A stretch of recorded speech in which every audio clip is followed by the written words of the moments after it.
If you want to get into this in more detail, then I'll direct you to Ryan Finds Truth. And if you want a discussion of it, go to Chasing. But what do I make of it? Well, Fred Hill is not known for telling the truth. Regardless of what his wife Ziggy says, stories have changed. You know, he said that when Summer went missing, he wasn't there because he was taking vehicles to the Scrappy in Kingsport. And then the story changed that he didn't go there. So where did he go? Now, the latest story is something to do with motorbikes. And that's what he was doing. So it's convenient that Fred Hill wasn't on Ben Hill Road when Summer went missing. It's also interesting that Candice was seen at Fred's by Fred's friend Chad Arnold at 4:30. And Candice says, yeah, she went there, apparently. And that's around the time of the scream. You want to start putting all these little pieces together. But apparently she was looking for Summer at 4:30. This is why I've been talking about this timeline forever now, that Summer was missing by 4:30. And then from Fred himself, we've got knowledge of scent alerts. Just so you get some orientation. That's where Cotton Simpson lived. That's Laurel Run Park there. That's where we were talking about before.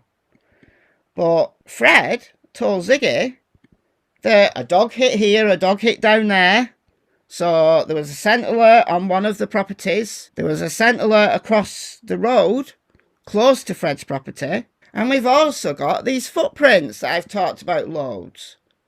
One on Mary Sexton's land, one on Mr. Phillips' land. A scent-specific live scent tracker dog found those footprints on the 19th of June, so 4 days after Summer disappeared. When these scent alerts were found, I think that was a little bit before.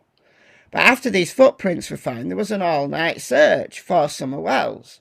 Because the theory was, according to Dave Rader from Equisearch, who got into town late on June 19th to assist with the search, so he went out there on Sunday, and all the searchers were talking about this all-night search, and it was the theory of law enforcement at that point that someone had abducted her and brought her back and just dropped her off in the woods, and she's wandering about there on her own. And that's where the footprints come in.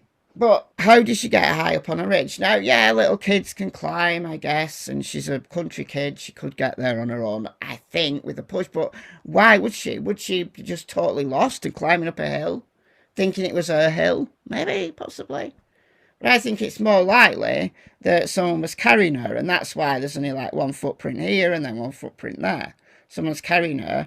We don't know what direction they're carrying her in, right? But if there's a scent alert here and a scent alert here, then if they're carrying her this way and then they take her in a car somewhere, there's a burnout property down there.